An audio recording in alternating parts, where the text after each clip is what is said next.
Kristo ng may kapal, nasa akin upang hadtan ang mga dukha ng aral.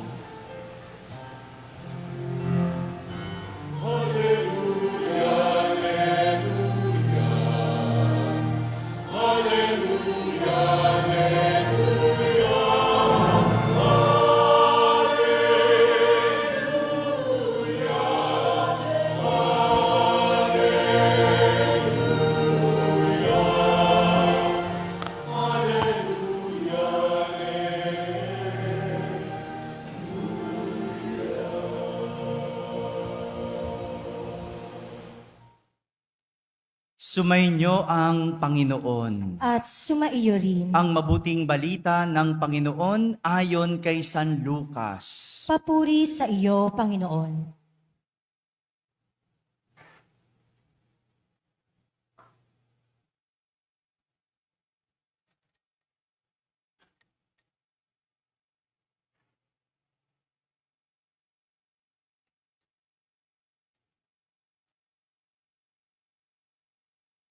Noong panahong iyon, tinanong si Juan Bautista ng mga tao, "Kung gayon po, ano po ang dapat naming gawin? Kung mayroon kang 2 baro, bigyan mo ng isa ang wala. Ganyan din ang gawin ng mga may pagkain," tugon niya. Dumating din ang mga publikano upang pabinyag at itinanong nila sa kanya, "Guro, ano po ang dapat naming gawin?" Sumagot siya, "Huwag kayong sumingil ng higit sa dapat singilin." Tinanong din siya ng mga kawal, "At kami, ano naman ang dapat naming gawin?" "Huwag kayong manghihingi kanino man sa pamamagitan ng pamimilit o ng pagpaparatang ng di totoo. Masiyahan kayo sa inyong sahod," tugon niya. Nagahari sa mga tao ang pananabik sa pagdating ng Mesiyas at ang akala ng marami si Juan ang kanilang hinihintay. Kaya't sinabi ni Juan sa kanila, "Binibinyagan ko kayo sa tubig, ngunit ang darating na kasunod ko ang magbibinyag sa inyo sa espiritu at sa apoy. Siya'y makapangyarihan kaysa sa akin, at hindi ako karapat-dapat na magkalag ng tali ng kanyang panyapak. Hawak niya ang kanyang kalaykay upang alisin ang dayami. Titipunin niya ang trigo sa kanyang kamalig, ngunit ang ipa ay susunugin sa apoy na di mamamatay kailanman." Marami pang bagay ang ipinangaral ni Juan sa mga tao sa kanyang paghahayag ng mabuting balita. Mga kapatid, ang mabuting balita ng Panginoon. Pinupuri ka namin, Panginoong Heso Kristo. Magsiupo ang lahat para sa homilya. Isang magandang umaga po sa inyong lahat. Pakibati naman ng katabi ng magandang umaga. Magandang umaga sa lahat ng mga nasa balcony, yung mga nasa labas, kaway naman po dyan, magandang umaga po. Sa lahat ng mga nasa orchestra, no, magandang umaga sa gilid natin. Sa lahat ng mga nasa barangay na nakakapakinig ng ating banal na misa, sa lahat ng mga nasa tahanan na nagsisimba via online, sa lahat ng mga nasa abroad, isang magandang araw po sa inyong lahat. Kasama po kayo sa aming pagdiriwang ng banal na misa dito sa ating parokya. Ang bilis ng araw. Ano po? Kakasindi lang natin ng unang kandila kamakailan. Ngayon, nasa 2 kandila na ng korona ng Adbyento. Ang bilis. Handa na po ba kayo? Ha? Handa na po? May handa na po ba kayo? Ayun. Paano nyo nasabing handa? Ay, syempre naman, no? Father naman, no? Kahit naman anong mangyari, no? Maghahanda at maghahanda. Oh, pero Bago natin simulan ang ating pagninilay sa araw na ito, nais kong magbigay ng isang kwento. At ang aking kwento sa araw na ito ay tungkol sa 9 na magkakatrabaho at isang kaibigan. Isang araw, nagkayayaan mag-outing sa Baguio ang 9 na magkakatrabaho. Sila ay rumenta ng isang van bilang kanilang sasakyan. At dahil kasya pa sa sasakyan, nag-aya sila ng isa pang kaibigan. Ilan po ang magkakatrabaho? Ilan ang kaibigan? Saan ang punta? Anong sakay? Yan, gising pa. No? Mamaya, magtatanong pa ako pag may pumikit. Nang dumating ang inanyayahang kaibigan, agad itong sumakay sa van. Ngunit, hindi agad siya nakapasok, gawa ng madaming gamit. Sabi niya, masikip na. Sinama pa ako. Ngunit yung katrabahong nag-imbita sa kanya, umurong ng kaunti. Sabay-sabing, kasya pa o. Sumiksik ka para close tayo. Nakaupo ang inimbitahang kaibigan. No? Tamo yung kaibigan na yan, no? Inimbitahan na lang. Hindi pa umaalis, ang dami ng angal. Bago dumiretso sa Baguio, na pagkasunduan ng magkakatrabaho na dumaan muna sa Manawag para magsimba at doon mananghalian. Nang sila'y manananghalian na, umorder sila ng papaitan. No? Bilang kilala ito sa Pangasinan. Diba? Yung papaitan ang kanilang naging pananghalian. Saan nga po sila tumigil? Anong inorder? Yan, parang may pumipikit na dun sa dulo eh. No? Kitang-kita ko po. No? Nang hinigop ng kaibigan ang papaitan, ang tanging nasabi niya, ang pait naman. Bakit? Ba't mapait? Papaitan di ba? Ano bang lasa ng papaitan? Mapait. Sabi niya, ang pait naman ito. Pero nang hinigop ng magkakatrabaho ang papaitan, ang sabi nila, ang sarap, ang init ng sabaw. Humahagod. Kumakapit ang lasa. Natapos ang pananghalian at dumiretso na sila sa Baguio. Pagdating sa Baguio, dali-dali silang namasyal. Hindi muna sila tumuloy sa kanilang tutuluyan. Namasyal agad sila at pagbaba ng sasakyan, ang nasabi ng kaibigan, ang init naman. Parang Maynila lang pala ang Baguio. Nakapunta na ba kayo sa Baguio? Malamig. Talaga? Sabi nung kaibigan, ang init naman. Pero ang sabi ng magkakaibigan, ayos. Hindi natin kailangan ng makapal na jacket. Namasyal ang magkakaibigan, magkakatrabaho, at natapos ang outing. Sa huli, sino sa tingin nyo ang umuwing masaya?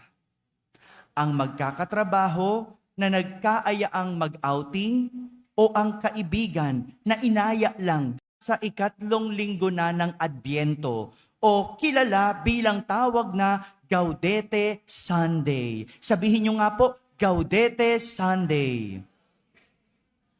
Ang salitang Gaudete ay galing sa salitang Latin na ang ibig sabihin ay magalak.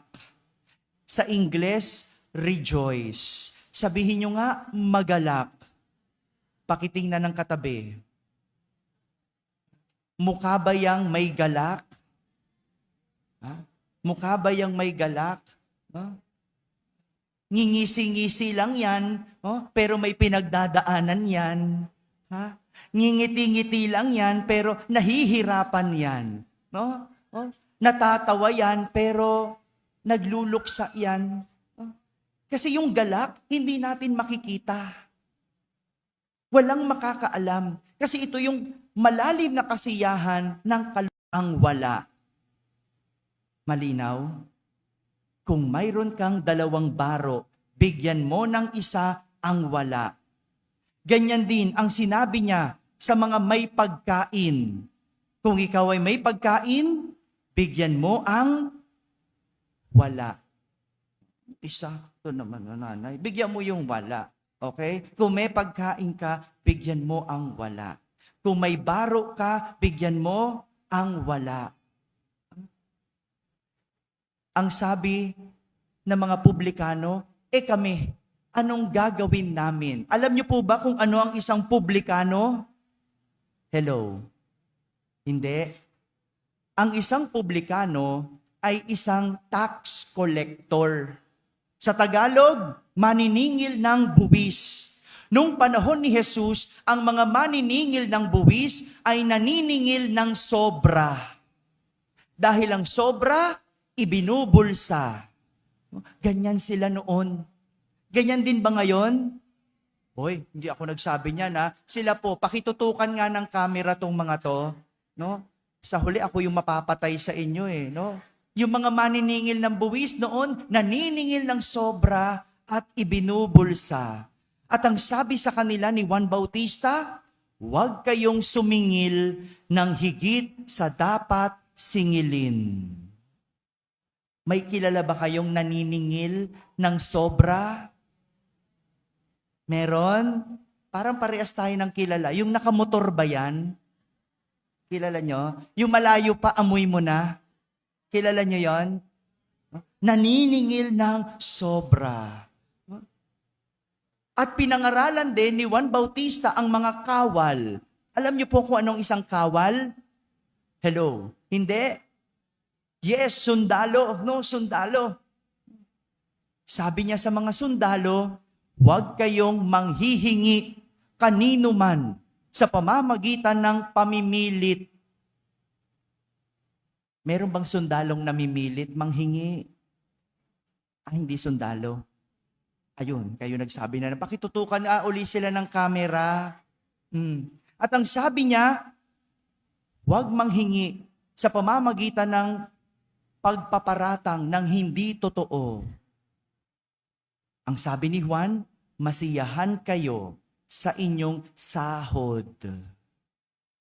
Masiyahan kayo sa inyong sahod. Kaya lang naman nang hihingi ang mga yan kasi hindi nasisiyahan sa sahod. Isa lang ang tinuturo sa atin ni Juan Bautista. Para magkaroon ng galak, baguhin ang pananaw at magbabago ang tanaw. Uulitin ko po, baguhin ang pananaw at magbabago ang tanaw. Change your perspective and you will change your view. Ito ang pwede nating gawin para magkaroon ng galak sa ating puso. Ang baguhin ang pananaw. Gaya na lang ng halimbawa ni Juan, madalas ang tao kapag 2 lang ang baro, malungkot.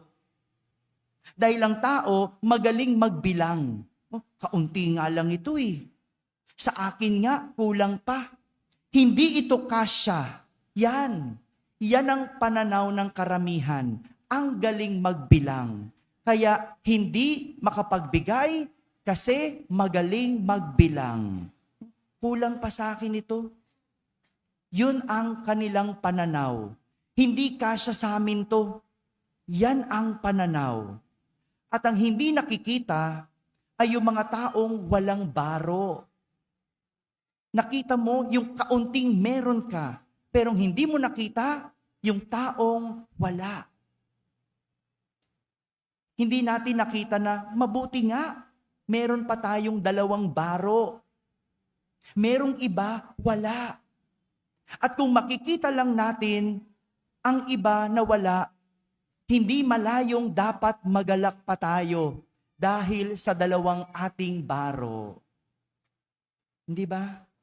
Hindi malayo yan sa may trabaho ngayon na nagre-reklamo, ang reklamo, ang hirap ng trabaho. Pero nung pandemic at walang trabaho, anong reklamo? Ang hirap, walang trabaho. Ano ba talaga? Mahirap may trabaho o mahirap walang trabaho? Ha? May trabaho ba kayo? Ayun lang. Ang galing natin magsalita, no? Pero ganun eh. Look at that, no? Nung may trabaho ka, nagre-reklamo ka ang hirap. Nung wala kang trabaho, nagre-reklamo ka, mahirap. Saan mo ilalagay? Pananaw lang yan. Mamimili ka lang. Anong gusto mong hirap? Hirap na may trabaho, pero may kita? O hirap na walang trabaho, pero hindi pagod? Mamimili ka lang.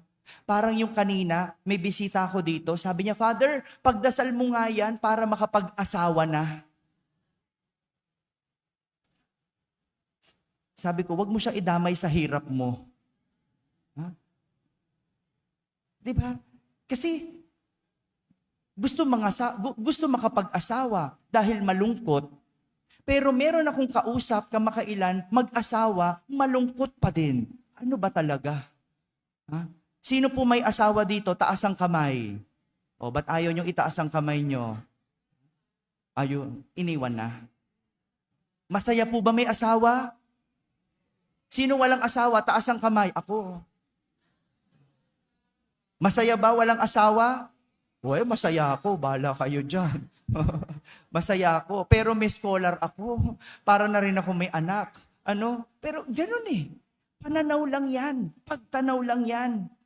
Para magkaroon ng galak, baguhin mo ang iyong pananaw at mababago ang iyong tanaw. Sa mga taong nanghihingi ng pilit, sinasabi ni Juan, masiyahan sa sariling sahod. O, kung bakit nanghihingi ay dahil hindi kontento sa sariling kinikita. Hindi mo kailangan manghingi. Hindi mo kailangan mangurap.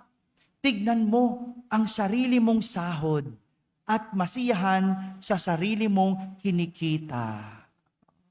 Ganon din sa mga sumisingil ng sobra. No? Marami yan, naniningil ng sobra. O, di mo kailangan maningil ng sobra. Dahil pwede kang mabuhay ng sapat at hindi sobra. Gaya na lang ng kaibigan na nasa kwento natin kanina. Yung kaibigan, wala nang ginawa kundi ang magreklamo. Ang reklamo, masikip, mapait, mainit. Dahil doon, nakatuon ng kanyang pananaw, kung kaya't wala na siyang ibang natanaw. Nag-enjoy ba siya sa Baguio? Hindi. Kasi ang nakita niya, ang init sa Baguio. Nag-enjoy ba siya sa papaitan? Hindi. Kasi ang nalasahan lang niya, yung pait. Nag-enjoy ba siya sa van? Hindi. Kasi ang ano lang niya, masikip. Wala ngang bayad eh. Inimbitahan mo lang, pero hindi niya yon nakita. Anong reklamo nyo ngayong Pasko? May reklamo kayo? Wala. May handa? Meron. May handa? Wala. Pero tignan kung anong meron ka ngayong Pasko. Marami ang reklamo, walang pera, walang hamon, walang handa, walang pangregalo. Pero malakas ka ngayong Pasko. Gusto mo may regalo, pero may cancer. Gusto mo? Gusto mo may hamon, pero hiwalay sa asawa. Gusto mo? Gusto mo may regalo, pero last na bonus mo na yan. Gusto mo? Baguhin ang pananaw at magbabago ang iyong tanaw. Mga kapatid, ngayong linggo ng Gaudete, tayo ay inaanyayahan ni Juan Bautista na ibalik ang galak sa ating mga puso sa pamamagitan ng pagbabago ng pananaw para magbago ang tanaw. Amen? Amen. Amen.